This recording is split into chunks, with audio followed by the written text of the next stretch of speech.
Hello, and welcome once again to Life That Matters. My name is Dr. Sharon Norris Elliott. And I'm Lady Laura Simon. And if you were not with us for our last show, you need to go back and watch it because it was part one of aging, the drama, the trauma, and all the fun. So we talked about most of the fun last time. Yeah. All the fun of Right. getting older. But one of the things, just to get us into today, because we're going to talk about some of the trauma, Right. and drama. And drama. But one of the things that's so cool that the Bible tells us about getting older is in Job 12:12. And that says, wisdom is found with the elderly, and understanding comes with long life. Now, thankfully, I have not known many older people who were just not smart. Yeah. Okay. Say that. And I'm sure we probably have something on our family tree, right? Of older people who were just not smart. But by and large, the older people who I know, and the older people in my family, I know, had wisdom. And the Bible even compares gray hair, right, with wisdom. And I teased someone the other day. I said, I've covered mine. I just don't want you to know just how wise I am. Right. And here's mine. I am wise. I am full-headedly wise. Okay. Wise. But wisdom comes. You know, Tony, as a pastor dude, he says this, and he said it just last week at church, that God is amazing. Yes. In that the young people, they're not wise. Bless their spirit. You're not if you're somebody young watching this. Yeah, no. But you have all this energy.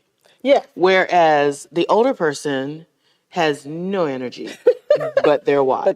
And so that's why you still need to come together, because we can help each other with wisdom and energy. Absolutely. And I thought, because if we were wise and at 30, energetic, girl, I'd be something. But that would be a good thing. You don't think? No, I do not. Why not? Girl, I remember me at 30. But you're wise at 30. No, that's what I'm saying. If you could be super wise super energetic. I think super wise, super energetic. I still think even at, I was an old soul. Yes. And I felt that compared to my friends, they considered me the wise one at 25, 26, 27, 28, 29. Right. I was the wise one. And I thought I was a little wise too. But see, that part right there is what probably took you left. Because I thought I was a little wise too. Right. And I just think if it was like, if I was really wise, like super experienced, I might say, okay. But I just think that the 25-year-old wise me would just circumvent and still be. I still think part of my wisdom would be like, just blow up. Now, my sister and I found information on my dad when he was in his 20s in college. Really? And his fraternity, alphas. Anyway, his fraternities called him the Moses of his people. Because he was old. He was an old soul. He was an old soul. From, and I think that is what that means when we talk about kids who are old souls. They already are starting to have that wisdom, right, to live. Because there's a lot of things, come on, admit it. There's a lot of stuff you wouldn't have done if you had wisdom when you were in your 20s. And I can take some of us back to the teens. Yeah, the teens. Yeah. And there was a lot of stuff that I think about now, my friends and I talk about, that I didn't do because I was an only child with old parents. Yeah. Who, because for them, my mom and dad were 25 and 26 when they had me. And do you know, with their friends, that was old. Right. Here I'm coming along and You their got kids married were already at 18, 10, 19, 20. 15, 16, 17. Yeah. Your parents let you. Mm-hmm. And so their kids were like already 10 when I came along. Yeah. Yeah. So, So then we grow older. Then we grow and we older. have the blessing to have made it through all that unwise stuff. It's a lot. That could have easily taken us out. Easily. When we were younger, but now we're older. Yeah. And the wisdom, see, in the second part of this verse in Job, understanding comes with long life. Understanding. You know how your teachers and your parents say, don't do that. And you want to ask why. There's no way they'd be able to explain why. Just don't do it because I said so. Then now that we are in our late 50s, 60s, we go, oh. And now we see. And we get it. Understanding comes with long life. All right. Well, that's what I think that's the Exodus. I think that's the 10 Commandment thing too. Or where is it that it says, or is that Ephesians? I think it's Ephesians. Obey your parents in the Lord, for this is right. And your days, you want your days to be long. You do. At 7, I remember learning that scripture in Vacation Bible School because I wanted my days to be long. I did not want to die at 10. Exactly. Or 20. I changed the prayer. Okay. We used to say if I die before I wake, I pray the Lord my soul to take. I changed that when I was a kid. Right? Okay. To thy love, please guard me through the night and wake me with the morning light. Hello. You're like, wake me. Don't take wake me up. Wake me up. I ain't ready to go. Okay. Okay. So the trauma of growing older. The trauma of growing older. Right. I think if we would sit back and say, now I hear this saying all the time, and I don't know if I'm ready to accept it yet. Okay. That there are less years in front of me than behind me. There's less years in front of me. Okay, so I'm thinking with the advancement in medicine in these days, I may have, the same amount of years in front of me that I do behind me. Like Tony. Tony's like, I'm living to 100. I asked God for 100 and I'm going to be in my right mind. What about you? Yeah. And I was like, okay, in my right mind. My right mind. In my right mind. Exactly. And so the trauma of facing your end. Yeah. That's huge. It's huge. It's traumatic. And the trauma that goes along with facing that is how you feel. Every day, something else is hurting me. Every day. I wake up with a new something. And I'm like, I heard that from other people that I used to work with and my parents. And now I'm experiencing it. Our executive pastor calls it mystery pain. Yeah. It's like you wake up and I didn't hit it. I didn't twist it. I didn't do anything but, just or like. Don't turn, or don't, what I used to be able to just go, and so Sharon, no. Now it's like, wait a minute. Wait a minute. Coming back, in the last show I talked about having spent 10 days with my high school class, our 50th reunion. That was good. And we did all kinds of stuff, right? We went to Top Golf one day and we had a picnic. It was like all this stuff we were doing on the cruise. You had all these things. Look, my shoulder right here, my neck and my shoulder. Something's wrong. Like, ooh. And did you sleep bad? You sleep bad? I think that was pulling the suitcase up the ramps to get on the ship. But wait a minute. I pulled suitcases before. I ended up at the doctor's office, right? It was just like, okay. So like you said, so you did some stuff just jumps off. Stuff just, okay. Yeah. And it reminds you, okay. Yeah. You're not. Right. You're not 16. And the other piece, my husband also says, when he gets up to preach and he tells the the older saints. He says, and stop telling these young kids don't do this and don't do that. I mean, they all have to learn things on their own. But if we're honest, it's not that you don't want to do what they're doing. You can't do what they're doing. Right. And you're mad about that. You're mad because Right. you can't. You can't stay up all night. You're like, oh, what time is it? You cannot. You cannot. Right. You know, we shouldn't, when it comes to drinking, he goes, you cannot, you need a glass of something, a red wine to make your heart whatever, but you can't have nothing else because you can't. Because you can't. Exactly. You're like, oh, I hurt. Yes. And we should tell the truth. Tell the truth. When you get older, just tell the stories and just say, but look what God brought me from through. So, yeah. Proverbs 17:9 says, whoever would foster love covers an offense.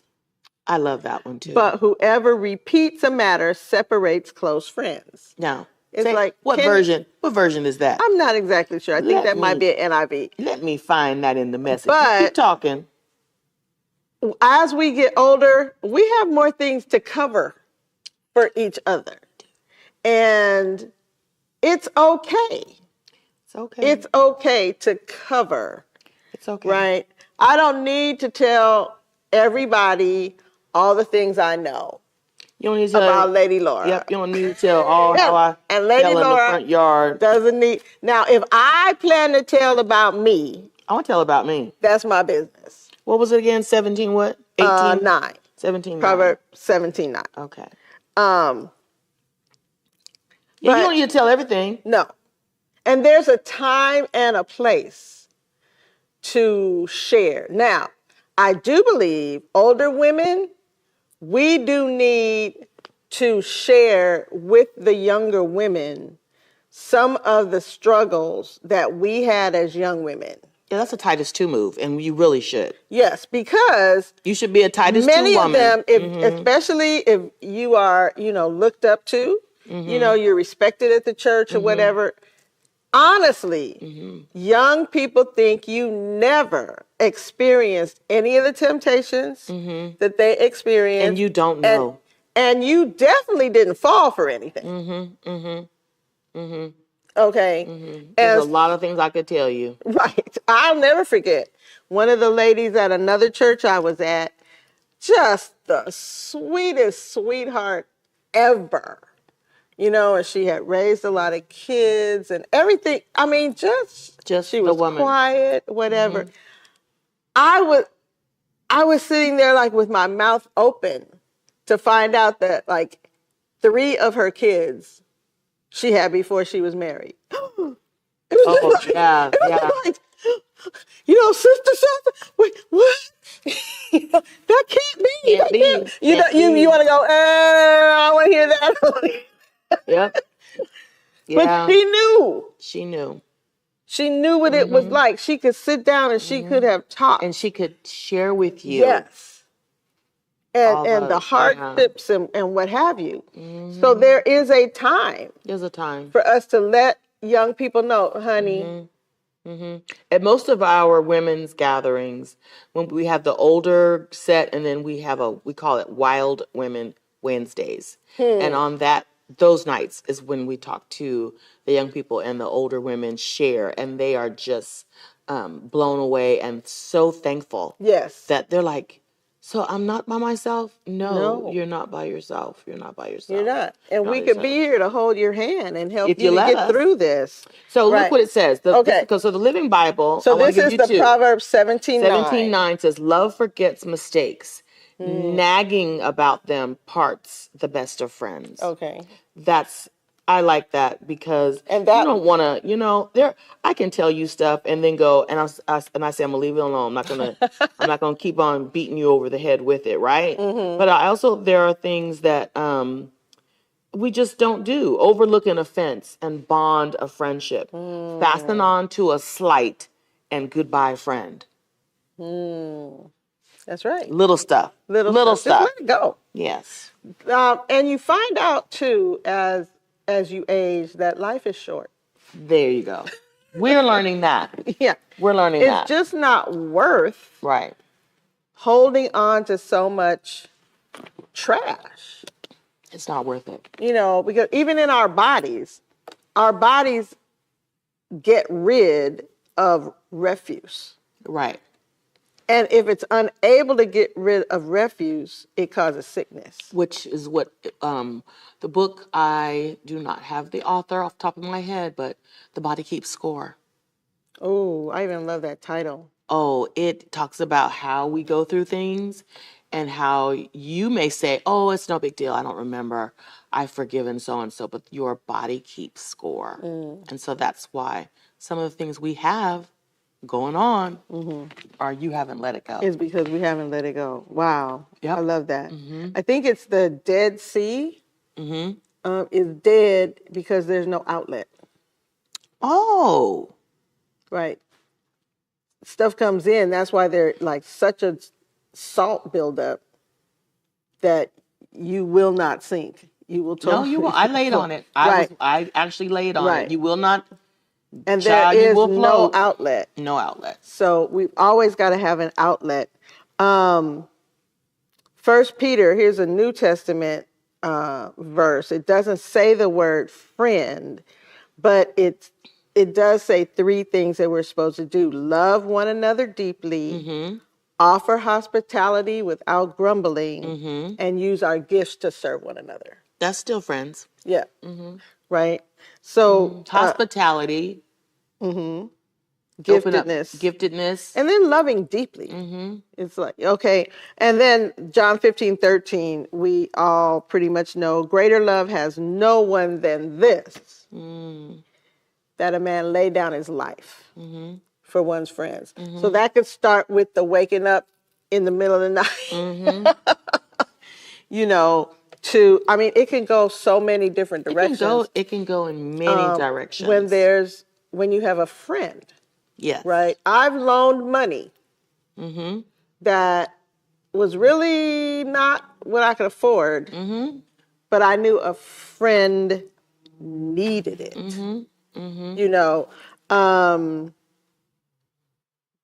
You got to be careful. Yeah, you have to be careful. Yeah. But a friend, there's another one that says a friend loves at all times. Yep.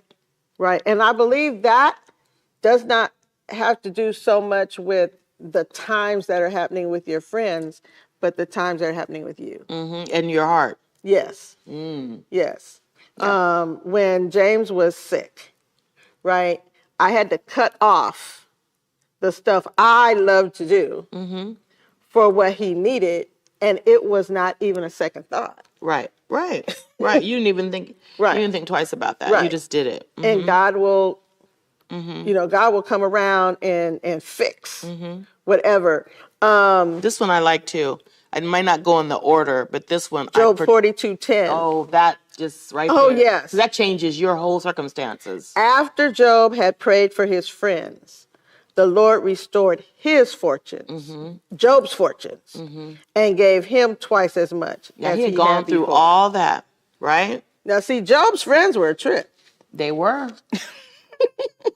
And for them, finally, he's like, ugh. And you might be thinking, yeah, well, not my friends. Like all this time that we've been talking about friends, right? And getting old with your friends and all that.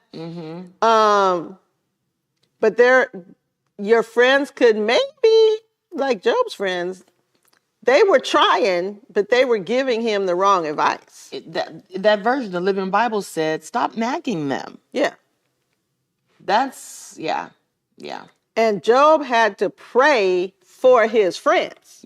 That's where I am now. I've got a friend I'm praying for. Right. Praying for his friends and forgiving the friends. And once that happened, the floodgates will open for you. Right. Okay, I'm going to say that again. Once you forgive, the floodgates will open for you. I'm a living witness on that. Yeah. Yeah, that's true. Right. You might want to just read the book of Job. I suggest reading it like you would read any other book. Don't just stop and like, oh, I'm going to study this part. No, just read it like a story because that's what it is. Right? The book of Job. Some of the books, Esther. Hosea. Yeah. You just read them like they're is like stories. like a story. Mm-hmm. Right. Mm-hmm. A perverse person stirs up conflict, Proverbs 16:28, and a gossip separates close friends. Now, that right there. Did you see the look you just got from Lady Laura? Right here. This right here. That's the drama and the trauma. Yes. That I am going through now as a pastor's wife. You know, they love to say, and I really was advocate, a proponent for my girlfriend. I said, you can have friends in the church. Mm-hmm. And I still believe that. Yes. But now I understand what people are saying. I'm a little wary because this particular friend said something to another church member that was just not good. It wasn't good. And instead of making me look bad, it made her look bad, and it made the member just cry and wonder, why would you say that about my pastor's wife? And then why would you even tell me? And this is supposed to be my friend. And so that scripture I'm going to use when I talk to them. Mm-hmm. I'm going to use this one because this is what has happened. And we need to hear from God all the time. I know it sounds hokey or whatever. No, but it's true. But you need to go to God about everything. Yes. About everything. Everything that you say. Everything that you say. Mm-hmm. Everything that you say. You need to go to God and say, is this wise? Now, there is an acronym, and I didn't write it down because I didn't think about writing it down. Using it? Okay. But it's think. Think. Okay, what is about think? What you're going to say, and I was going through my head to see if I could remember them all. Okay. So for everything that you want to share, especially if you think it's controversial, first of all, is it true? Right. Is it true? Right. Second, is it helpful? Yep. Okay. The I can't think of. Okay. The N is it necessary for me to say? Is it necessary for me to say? And the K is it kind? Yep. I can't think of the I. Maybe it's important or something like that. Mm-hmm. But before you share anything, take it through that. Because it could be true. But not necessarily expeditious for you to say it. But it's not going to be helpful for you to say. Or is it kind at the end? Right. It may not be kind for you to share it. It may just not be necessary. Nobody needs to know this. Right? And it could even be important, but not kind. Mm-hmm. Right? Or you might think it's necessary, but it's not true. Right? All those different... Important, but not pertinent. Right. So you send it through that acronym for if you need to share it. And if there's a no on any of those... Then it's a no. Then shut up. I was going to try to say that more kindly. Yes, more kindly. But But it's true. You have to shut up. It just doesn't need to be said. And here's the other way to test gossip. Okay. And I love this one. Okay. Say it to the person that it's about. Okay. So if I had something that I'm going to say that I need to share with Sadie over here about Lady Laura, would I say what I'm going to say to Lady Laura? Well, now you have some friends who will. And if the answer is no, and I bet though, some of those friends wouldn't say it the way they'd say it to Sadie. No. Right? No. If I'm gonna share something with this woman over here, let me say it, and it's about Lady Laura. Let me say that thing to Lady Laura the way I would have said it to her. 99.99% of the time, you wouldn't do that. That's gossip. Don't do it. Don't do it. Yep. Yep. Don't do it. Right. Yeah. And you're gossiping. If you in the prayer group and you say, we need to pray for Lady Laura. And so that you could pray intelligently, I just want you to know that she's going through. Yeah, that's gossip. That's gossip. Straight up gossip. Straight up gossip. That's our prayer line tonight. Straight up gossip. Right. And if you're in a small church, everybody knows who you're talking about. Everybody. So don't share too much of, Oh, yeah. You might go, Lady Laura's been on my heart. Yeah, unless of course Tony and I just say it. If we say it, we share it, we mean for it to be out. Right. That's a different story. That's a different story. But you have this, inside track, and you want to get people to pray about it. That's not good. That's not on you. And that's not a friend either. The drama, the trauma. That's right. And all that. That's the Proverbs 14:28. That's traumatic. And it causes drama. So besides the regular trauma of growing older, getting closer to dying, right? Having all your ducks in a row, your living trust and your directive for the hospital. Definitely have a living trust. Besides all that, we create other drama. Yep. For as we are growing older. As we're aging. And God expects to still have us living in such a way that we are giving him glory. Amen. That he is getting glory. Amen. That people are looking at us going, wow. Well, even during the aging process, he's still honoring and giving God all the glory. And all of that comes in, right? With the drama, the trauma, so that we can just have the fun. I'm having a good old time. Retired and doing this show with y'all. Live my always best. traveling. Here we go. All right. So, my name is Dr. Sharon Norris Elliott. And I'm her friend, Lady Laura.